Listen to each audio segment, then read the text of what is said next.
Good morning, Gamecock fans. Today's Friday, December 12th, the year of our Lord 2025. This is Coffee with JC Shurburtt. Hope all of you have had a wonderful week.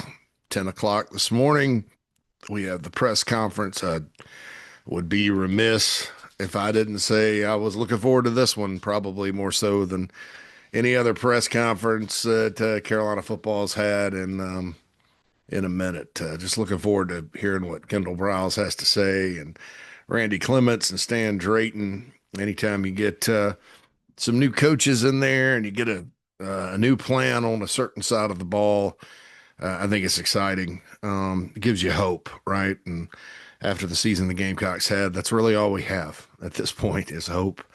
There's some hope, limited hope in season, but from time to time. But man, it just didn't turn out too well. And then that last game, boy, that was something else. But that's in the past.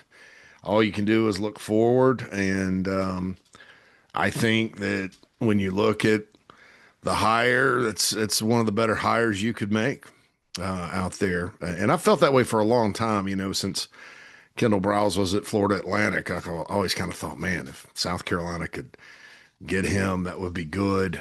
I know there was some interest in 2022 when they hired Dowell Loggins off that same staff at Arkansas. Loggins sort of had the inside track to it. He had come and met with the Gamecock staff just over the summer because, Dowell Loggins, to his credit, was one of those NFL guys that came back to college and wanted to learn the college game. I think that's why he ended up being a little better than Satterfield or a lot better than Satterfield and Shula. Is his mind was on college ball. Now he had some NFL tendencies, obviously, and coaching styles and things like that. But Dowell had just come. Frequently, coaches meet with other coaches at other places. They go and visit. Shane Beamer does it just about every off season and did as an assistant. I remember one time he was out with the Cardinals way back when he was an assistant at South Carolina. So it's pretty frequent and common. So he kind of knew everybody. He knew Taylor Edwards and Justin Stepp and those guys. And I think he was just the guy Shane locked in on. And I think at the time he was really good for Spencer Rattler. Wasn't his fault. The offensive line had all those injuries and struggled like that in 2023. And I think he did a good job in 2024 getting LaNorris going. Was his plan the best plan for South Carolina, for LaNorris Sellers specifically? No. I think it was a great plan for Spencer Rattler, and if he'd had more receivers and stuff. But I couldn't say that. I think this one is, quite frankly. I think this type of offense has been proven to work in the SEC. Look at Tennessee, Mississippi State. As much as their personnel has left a lot to be desired, they do put points on the board. It's not always great, but they have a different situation at Mississippi State than South Carolina. I've mentioned that Lane Kiffin uses a lot of the Briles stuff. Jeff Lebby didn't coach in the SEC when he was at Oklahoma, but put points up on the board there. It's all the same thing. But what Carolina's getting is kind of the authentic Briles system because it's Art Briles' son, Kendal. We've been digging into it, and folks can debate. TCU fans can debate all they want about how good he was out there. I think they're in a different world in as far as putting points on the board in the Big 12. That's a high-scoring league. It has been for a while. Not as much as it used to be with the addition of Utah, BYU, programs that traditionally care about defense. Texas Tech obviously is playing defense this year. Iowa State went to the championship game last year, played really good defense. So not as much as maybe it used to be, but a Texas school in the Big 12 has high expectations for offense. And it wasn't like they struggled. It wasn't like they were bad.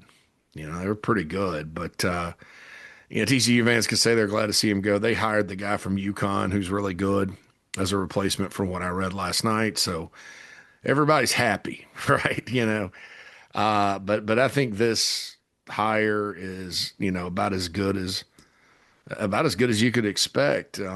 right down to the fact it's a name hire and it's not somebody, and you guys know that Kevin Decker, who runs the same system at Old Dominion or a similar system at Old Dominion, I was high on him.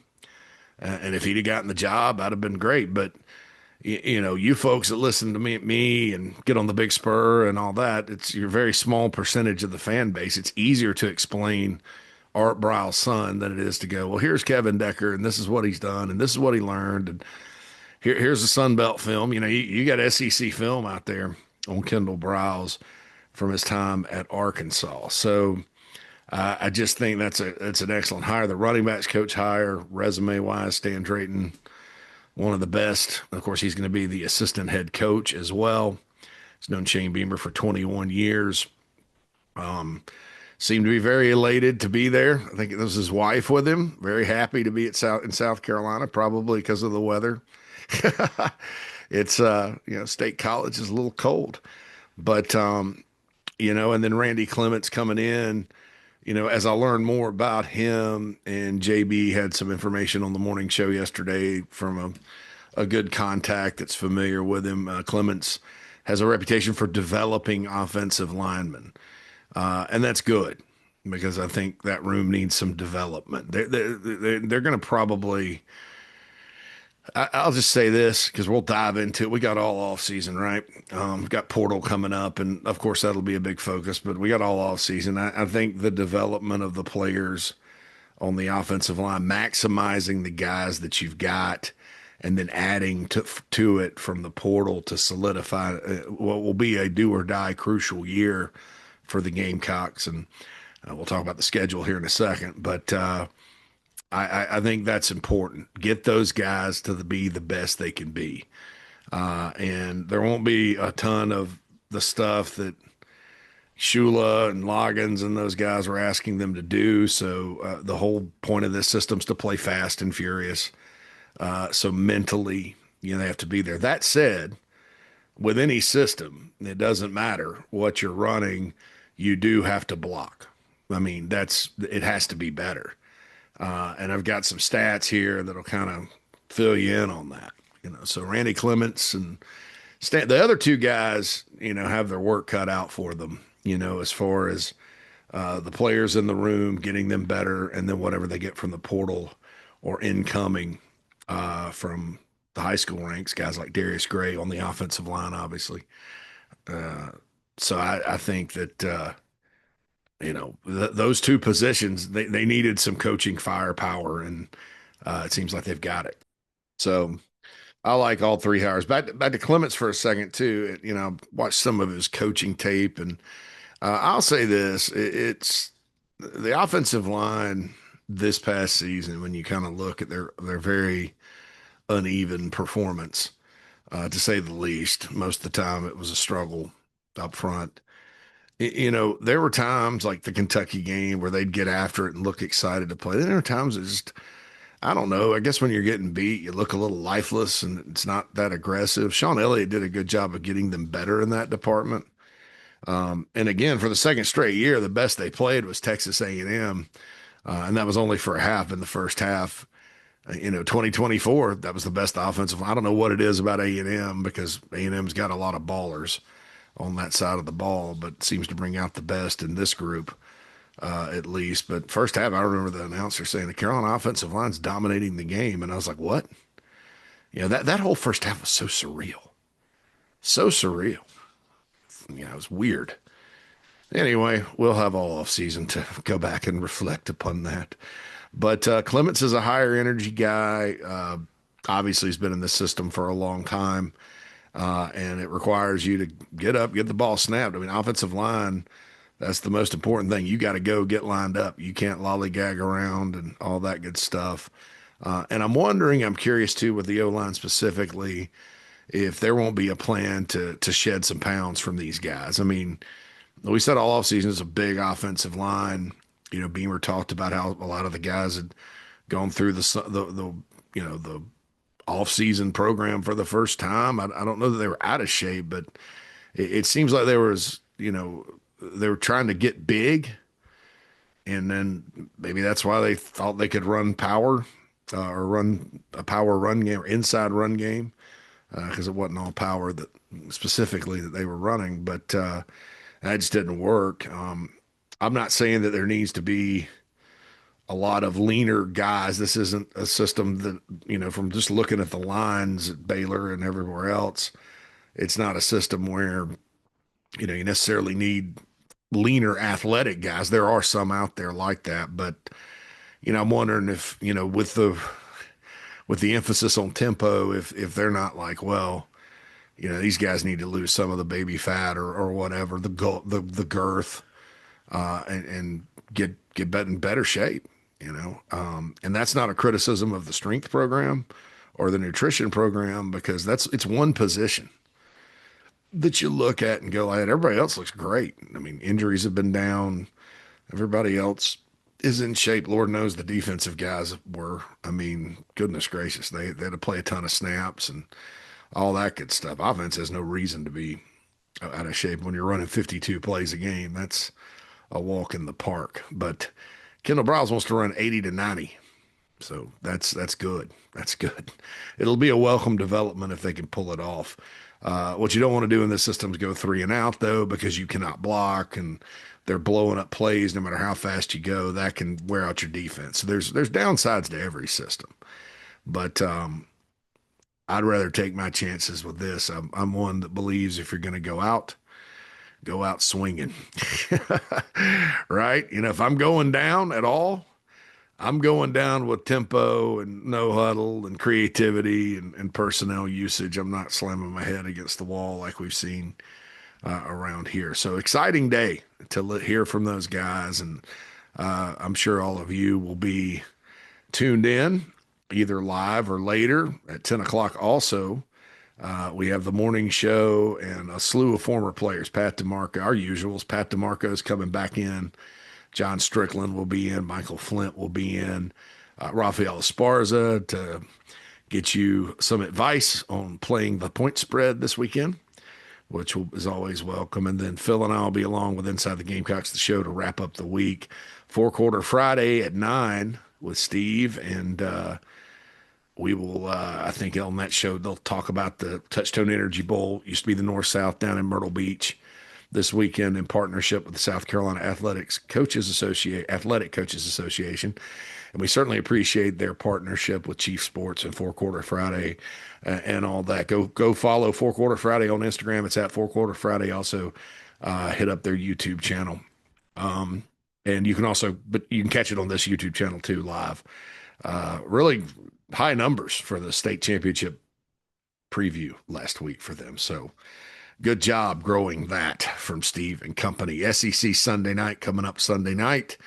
We'll have some news first of the year on a Sunday night Gamecock show. I can tell you probably late night Gamecock show is probably moving into that time slot. Keep it between us, though, because we haven't officially announced it yet. But yeah, it's just we looked at it and thought, a Sunday night, that Sunday night show Rooster Rant gets a lot of views, and you have a lot to review. You'll have basketball to talk about right off the bat, and then you'll have 3-game baseball series when baseball gets here, plus recruiting weekends, spring practice, stuff like that. So look for that moving forward. Okay, all the housekeeping is over with that. Oh, by the way, speaking of basketball, men's team back in action Saturday night, 7 p.m. The Citadel. Citadel struggled this year. SEC Network Plus should be another chance to get some kinks out before they play the Tigers next week. Clemson, up at Clemson. I believe that's Tuesday. And Sunday on ESPN, Penn State at South Carolina on the women's side. 3:30 tip-off for that one. Okay, so let's talk quarterbacks. Let's talk LaNorris Sellers. It's been a point of discussion. In fact, there was a Clemson fan that I don't know why he thought that his opinion on this was important, but it was on X this morning. It said, he's a mediocre quarterback, blah, blah, blah, blah, blah. And there's some Carolina fans, a few of them, that feel that way as well. And I get it. I've said my piece on it. I've been a little militant about it on the Big Spur. But I'm going to let people say what they want and just tell you, what I think about it in a polite manner. How about that? Because I don't know that I've been extremely polite on this subject the last few days, but got that out of my system. And so people can think what they think. It's all football, and I understand when you have a bad season, everything's fair game.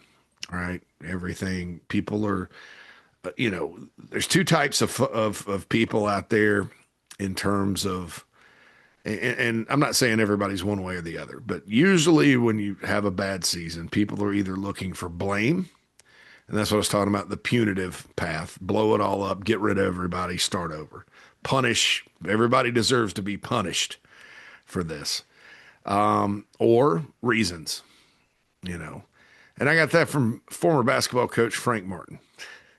I don't know, something was going on politically, some kind of thing, and he's like, people. I think it was after one of the maybe when Charlie Kirk got assassinated. He was like, people are always looking for blame and don't care about the reasons. Maybe that was it. I don't know. I don't want to hang that political thing on Frank. So just know that that's good advice. And I've kind of thought about that. My job primarily is to give you reasons and not blame. If I just sat here and blame, fire everybody, you wouldn't listen to me because you can get that anywhere. So, yeah, Sellers ended up, I'm pretty sure it's a career high in passing yards against Clemson with 381. That boosted his stats 2,437 yards, 13 touchdowns, 8 picks, 60.8% completion percentage, rushed for 270 net yards, 5 touchdowns, was sacked 42 times for minus 340. So 610 gross yards for NFL rules. He did 610 yards. Bad scheme, bad offensive line. You've heard me talk about it. So yeah, and some of those sacks were on him. Some of those sacks were not. Some of those sacks were not on the offensive linemen. They were on other folks. But my contention is if you struggle in that department, slow developing pass plays probably aren't your bag. And that's one of the things I like about Kendal Briles. Everybody you've talked to about this has said, from TCU back to Baylor, back to Florida, he adapts to fit his personnel. In other words, what are your strengths? Who's good? What are your weaknesses? Stay away from the weaknesses and go with your strengths. And he's very, very creative with it. Savion Williams in 2024 at TCU, he's now with the Packers. That was they started handing him the ball. I remember when they handed Jaheim Bell the ball, but in that scheme, it was just like, well, now he's just a running back. Instead of lining him up all over the place like you should have done, he just became the running back. And I don't like Jaheim like that, although he was effective at times. I don't, you can't just say, all right, well, and pigeonhole everybody most of the time. I think in college you have to be adaptable. And I'll use another example here about adaptability. I'll get back to Sellers. Jared Brown, obviously played a lot last 2 games as a senior, but he's a guy that, you always heard from everybody, well, we got to teach him to be a receiver more than the guy that just gets the ball. Well, okay, so there was that. Okay, because in that there's really no positionless guy that whatever in those systems, Loggins, Shula, whoever. In this one, what they would do is say, all right, what's he good? Hand him the ball. Okay, we're gonna hand him the ball and put him in. We're gonna dial some things up to get the ball in his hands, 5-6 times a game. And when you try to run 80 plays and you're efficient doing it, the chances of that happening are good. And it goes so fast and things like that. So that's an example of what I would think would be adaptability, with your personnel. I don't, I'm not saying Kendal Briles definitely would have done that with Jared Brown, but that's the type of thing I'm talking about. So back to LaNorris, really there were some things that he did this year. I mentioned, and it's funny because we mentioned it here, and then he stopped doing it, leaving yards on the field when you slide. In the A&M game, after he caught a pass and slid, ran out of bounds at the end. Those were those were interesting. That's why I said something about it. Um, I'm not saying certainly what I said caused a change. I think it was just something that was pretty obvious at that point. But against Coastal and Clemson, he ran, didn't, wasn't, not saying he never went out of bounds, but he was not sliding a whole lot. And I don't have a problem with anybody sliding. If you, that's actually good sometimes because you can get a 15-yard penalty. If you slide and the linebacker falls on you or something, you get 15 because that's it's not bad, but it was more like when he was sliding and stuff. And I continue to maintain, everybody remembers when he trucks the defensive back at Texas A&M in 2024, but and how he kind of outran everybody against Clemson, and ran through some tacklers against Clemson, but nobody remembers he slid most of the year last year too. So, and went out of bounds a lot last year too. That's just smart quarterbacking. You protect your body, but when you're struggling, everything gets magnified, right? And Carolina, I'm convinced they led the country in 9-yard drives, in three-play 9-yard drives this year, 9. And so when you're only getting 9, and you could get 11, quarterback runs out of bounds at any point, you're going to be a little frustrated, right? So, as a fan and observer, so I get it. But based on what I saw the last two games, I don't think there's anything wrong with him running. As far as like, he's got bad habits and he's not a natural runner and all that. I think that part of his game is why he's so appealing to this system. You sort of go through his skill set. What does LaNorris Sellers do well most of the time? Well, he's good at off schedule plays. We know that. The hope, I guess, in this system is there's not a lot of off schedule plays because you're going fast, but he's really good at running the ball. He's a 238 pounder, but he's elusive like he's 210, and we saw that this year. He can make people miss. He can break ankle tackles. Good at running between the tackles at times. Probably more of a perimeter runner type, and accelerates extremely well. That's what was so disappointing among the many disappointing plays in the Clemson game is Woody Woodaz, who hadn't had the best year for the Tigers, but he's a big athletic guy and can run. On the one play LaNorris gets free, he trips him up, and boy, had it just been timed up a little different, LaNorris breaks that tackle, he's gone. And that game's probably a win, or at least, I don't know. Oh man, that was a day, right? But I think that getting to the outside, getting on the edge, I think he's really good running when there's space. The more space, the better. Mike Furry spread the field a little more. This Briles thing, though, with what they do, they use the entire field. And I think the more green, the better for LaNorris, right? I didn't understand why South Carolina intentionally brought people into the box. The box is everything in college football because people run the RPOs and stuff, and quarterbacks count in the box, run pass. That's modern football. So logic dictates the more people that are in the box, the easier it is on the defense to lock in on everything, including spying him when it's an off-schedule play. So, running the ball in space is certainly an ability. When he plays fast, and I mentioned the operational tempo of the game, when he gets in rhythm, he's at his most dangerous. When the offense is bogging down, going slow, he'll press, and that's when he makes bad passes. His fundamentals escape. That's when he almost tries to do too much, is indecisive about passing and running. Usually that's a result of pressure. Almost trusts his feet too much, doesn't trust his arm enough. But that's playing slow. When he's playing fast, all those things seem to come together. Okay. And I'll remind everybody of the Missouri drive to win the game last year. You didn't need to go slow. You couldn't go slow. You had to go win the game. And the natural ability takes over when that happens. And the times they did speed it up this year, he played pretty good. Was it perfect? No, but no quarterback is.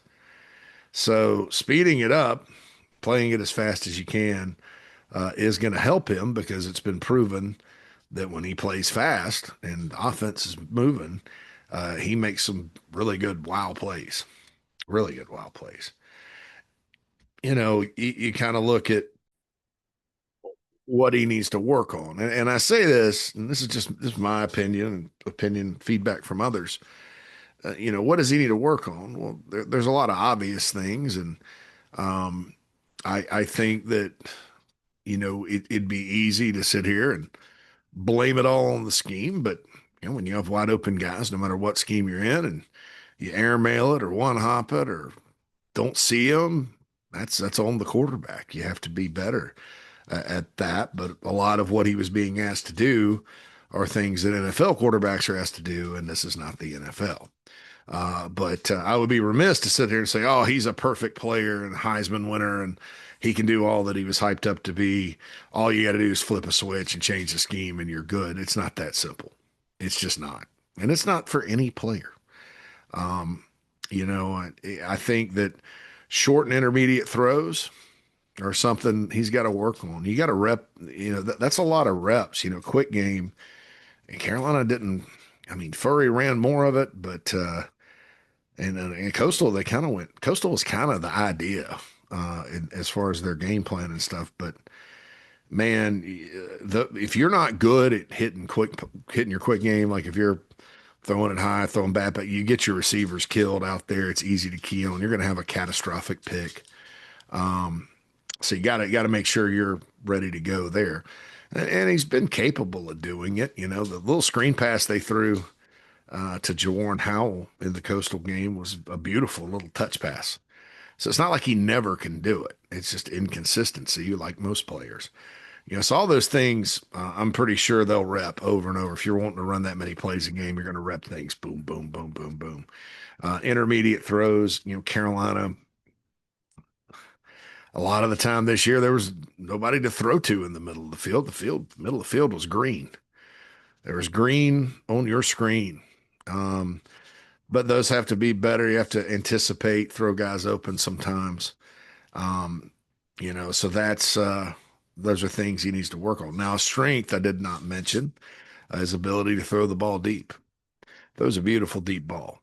That is, I'll talk about that when we get to kind of what's good about him in this system. When this system is adaptable to any style quarterback, anything you want to do. If you want to go air raid, throw it all over the yard, fine. You want to line up and run it, that's fine. We've seen that through the years of Tennessee. Last year, with Nico and Samson, they just ran it most of the time. Didn't score a ton of points, but ran it and played defense and rushed for a bunch of yards. Still the same scheme, but operated, they structured it a little different based on who they had. I think that when you look at it from the standpoint of LaNorris Sellers in South Carolina, he is a good deep ball thrower. And when you look at when through the years, RG3 at Baylor, really good throwing the deep ball. Hendon Hooker at Tennessee was one of the best I've seen, except against South Carolina and Georgia. Yeah, he was a little off that night. When you get off like that, it can get interesting. But LaNorris is very good. The velocity, the arm talent, the accuracy down the field. Think about the dime he threw against Texas A&M to Vendrevious Jacobs, and then you got a guy like Nick Harbor. Obviously, instead of targeting him once or twice per game and spending some time setting all that up, you can really make life hell on a defense if they're connecting.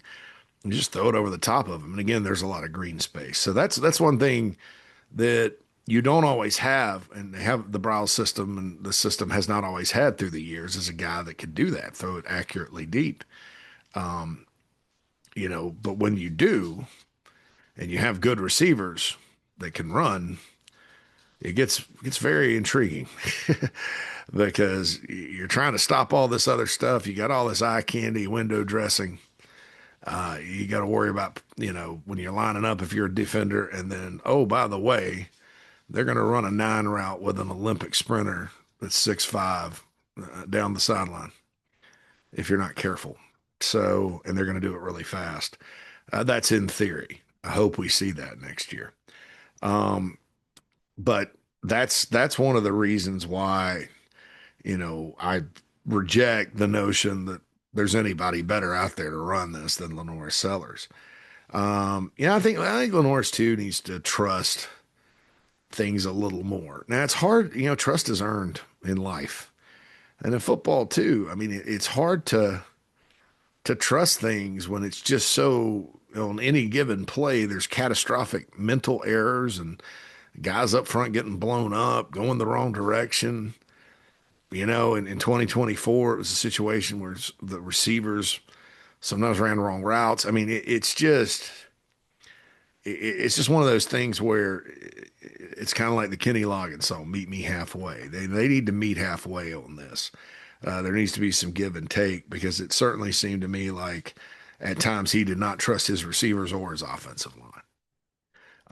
And that's important. You ask anybody about playing quarterback, that's important. So there needs to be a development of trust and kind of what they call getting on the same page, passing game operation wise.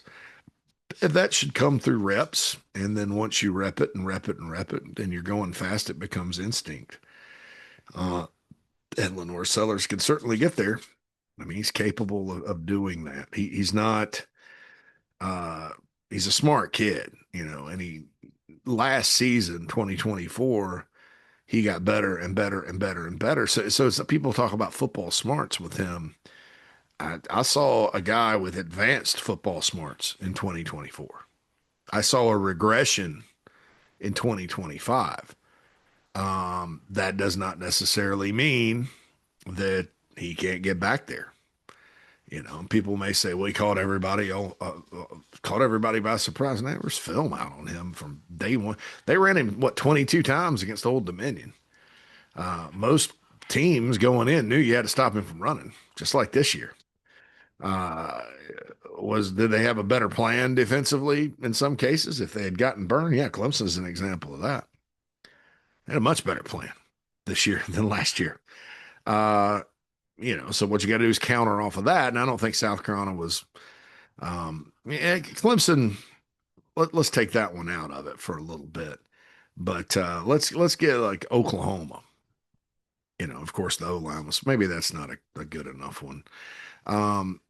A lot of teams that use the double spies and spies, like Missouri did, right? Double, sometimes three guys spied on him, so he won't run. And Gamecocks got some points for just throwing it over the top of their defense. But there has to be a counter for that, and I'm not convinced that anything other than slow developing pocket passing plays was in the cards for Mike Shula. I mean, with that, so I don't know that that's the best counter. Those are, I talked about the ability to hit the deep ball and love it, but yeah, it's not realistic, especially when that's a long drop and you've got problems blocking up front as it is.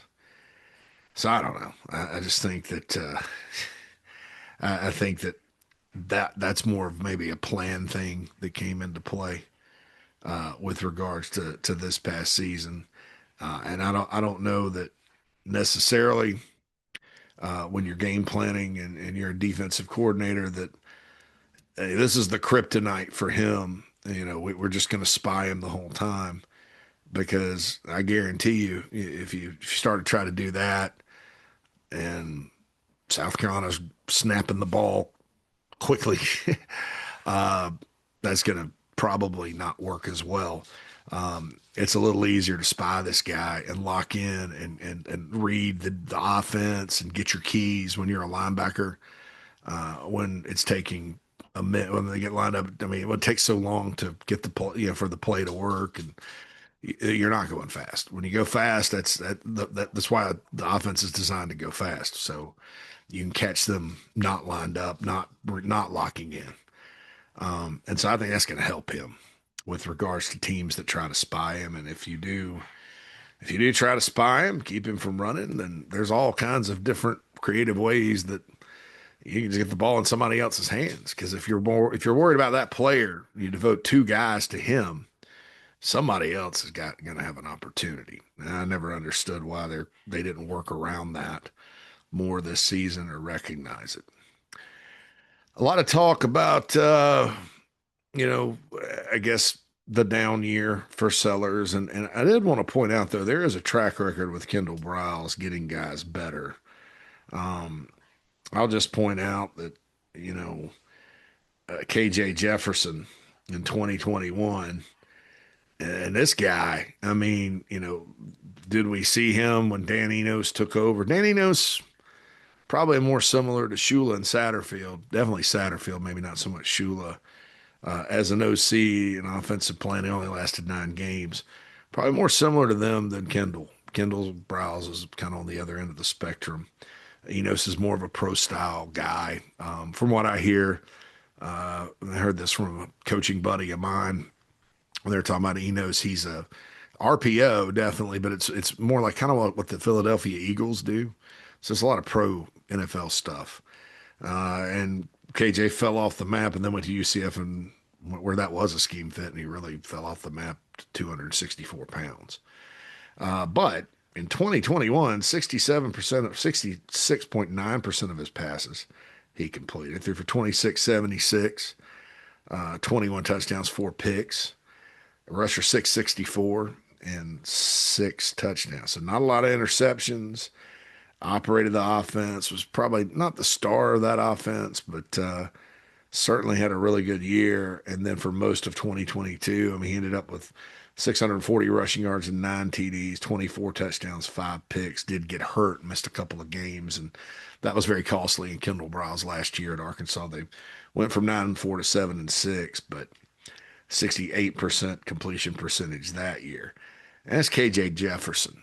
And you know, like I said, the only comparison between those two as a quarterback is they're both big. You know, Sellers has a better arm. He's a better passer. He's more elusive, a different type of runner.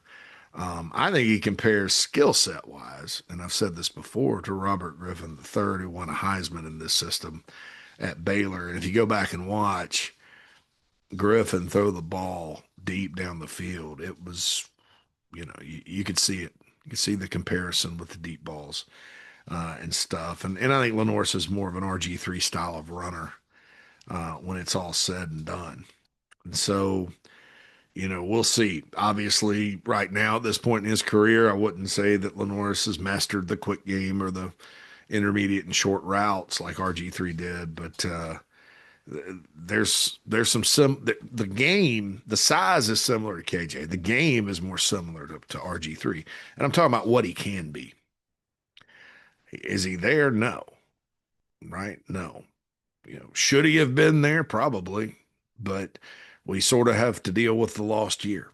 And so now we got to move forward. But, you know, that just shows you kind of what can happen in this system, you know, for a guy like him, if other things come into play and you know, work out, come into focus and work out. I was asked what happened at Florida State with Kendal Briles, what they have at quarterback. Because Florida State, the 1 year he was there, they got better, a lot better. Went from 109th to 66th in the country in total offense, put points on the board. They had a quarterback named James Blackman, pretty good player. That was an offensive line issue.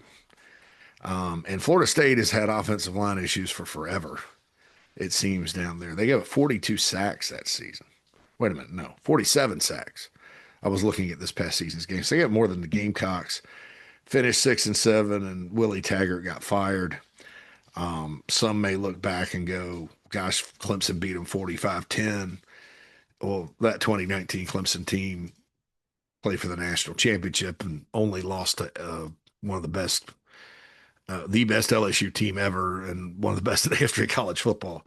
So that was, you know, that was going to happen. And if there's a team that's that good, that has that kind of advantage against Carolina this season, it probably happen. You know, sometimes other teams just better.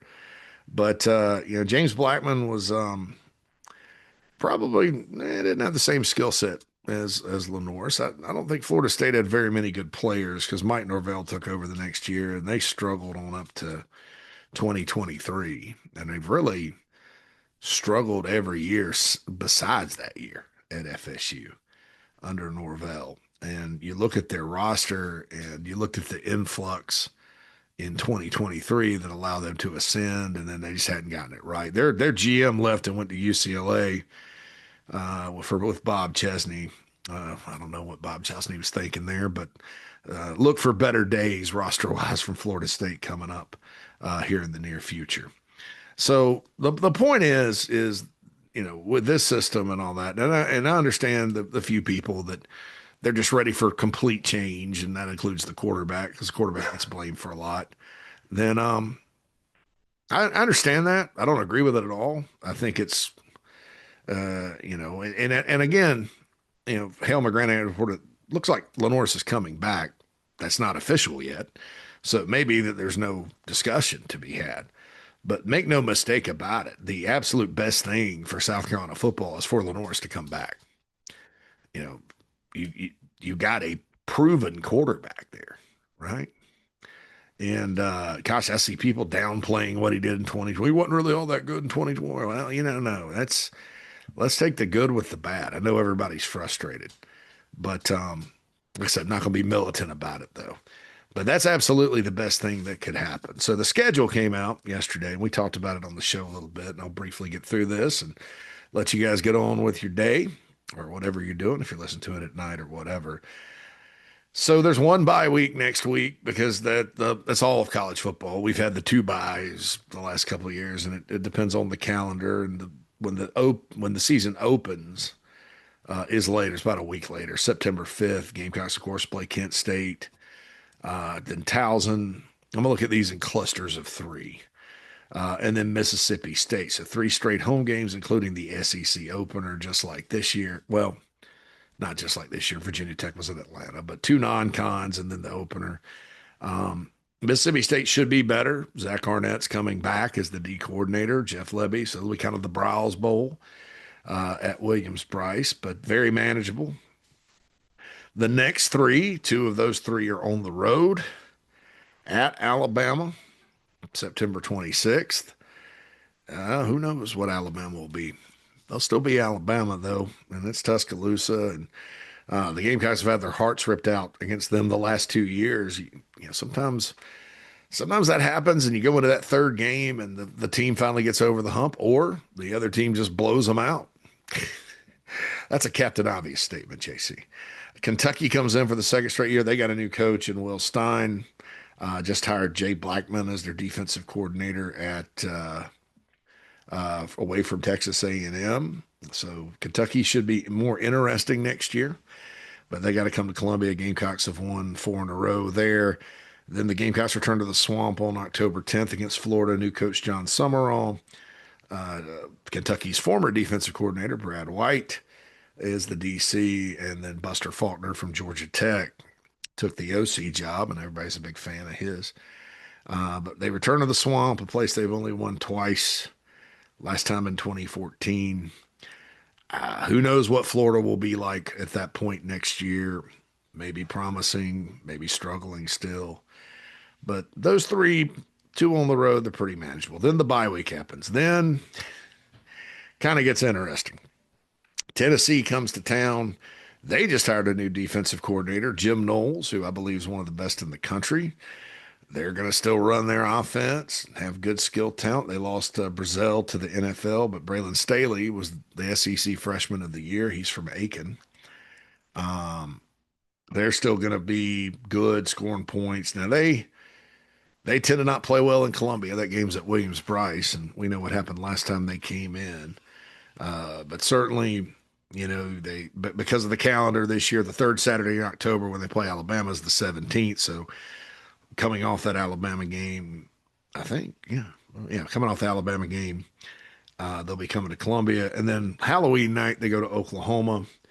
I think Oklahoma will probably be pretty salty next season. It's out there, but who knows? But that's Florida and Tennessee and then Oklahoma. Well, then the next 3, and then there's Clemson at the end, obviously. Clemson loses a lot of personnel. We'll be interested to see what they put together in the portal if they go in the portal. But Texas A&M comes to Columbia. They're a playoff team. November 14th. Gosh, you almost wish you go out to Arkansas early with them having a new coach, but you go out to Arkansas late in the year. And then the interesting part of it, Georgia and at Clemson back to back. Georgia comes in the week before Thanksgiving, SoCon Saturday. So in a beautiful world, that Georgia game ends up being one of the games of the year at the end. In a not so beautiful world, it's going to probably be ugly.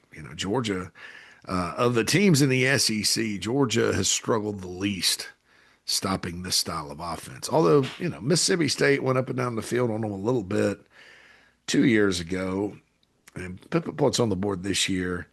And then Tennessee finally broke through.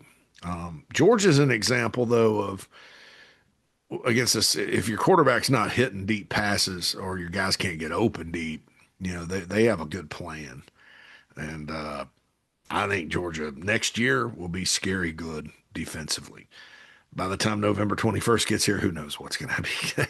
Who knows what's going to be what? But, initially when I saw Georgia and Clemson were back to back, I was like, well, this is the first time in my lifetime that's happened. Those are the two rivals. But, having a potentially big home game in Williams-Brice late in the season, not bad. Not bad at all. It's a 9-game schedule now, so you get your cupcakes. Sort of, it's a Big Ten style schedule. Big Ten's always like, you don't play anybody good in November. Well, most of the time, you're not playing anybody good in November. How good's Purdue? And then the Big Ten, the first 3 weeks of the season, in most cases, with few exceptions, is just playing dog crap. I think it's helpful, especially if you've got change and then the portal and stuff. You don't have preseason games. I think, because sometimes you don't have the luxury of fine tuning, right? Anything, because you're just playing good teams right away, and you can kind of go through the wilderness a little bit. I think fine tuning and having 2 games that you definitely should win or something's bad wrong. I think that helps. I mean, Indiana opened the season, played Old Dominion, struggled 27-14, but then they worked out the kinks. By the time they got to Illinois, boom. I think that's actually more beneficial than a SoCon Saturday game where you're just kind of taking a breather. Although by the point time, shoot, 1, 2, 3, so 1, 2, 3, 4. Georgia game, SoCon Saturday will be the 5th straight SEC game for the Gamecocks. Right in a row. So maybe with the double bye, that would be good. I don't know. You got to play them sometime. I think that with the dynamics at play next season, with it being kind of a must win, getting Kent, Towson, Mississippi State, 3 home games right there in a row. I think that's about as good as it could set up for a start. And, Beamer hadn't started well. So hopefully they get off to a good start next year. And then it gets manageable and you kind of ease into it. But boy, from Halloween on, and you look at it based on this season and 3 playoff teams, you're like, wow. Plus, 3 playoff teams, and then the non-playoff teams are Clemson, playoff team 2 years ago, and Arkansas, and they're both on the road. Although, with the way the rivalry's been going, Carolina obviously has played better at Memorial Stadium. All right, I'm out of here for the week. It's been a fun week. Looking forward to the press conference today. Again, that's at 10 a.m. Eastern time, same time as the morning show. If you got to go back and catch the morning show, I'll remind everybody it's archived right here on the YouTube channel, Chief Sports South Carolina. Also, the podcast is up every day on the Inside the Gamecocks podcast channel by 4. And so you can go usually earlier than that, but you can check it out in that format as well. This has been Coffee with JC Shurburtt. It's been a better week, folks. Talk to you Monday. Holla.